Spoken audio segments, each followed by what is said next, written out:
মেকআপে soft blush use করতে চাও কিন্তু বারবার প্রবলেম হয়ে যায়। আজকে রিলসটা ঠিক তোমাদের এই প্রবলেমটা সলভ করার জন্যই।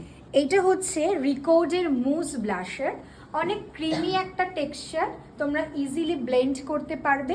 কালার এখানে তিনটে রয়েছে, তবে আমি বলবো এই পিঙ্ক শেডটা যদি রাখো, এটা লাইট অথবা ডার্ক দুইভাবে তুমি ইউজ করে মোটামুটি কাজ চালিয়ে নিতে পারবে। আজকে ইউজ করব, তোমরা দেখতে থাকো আমি কীভাবে ইউজ করে কেমন ফিনিশিং আসে।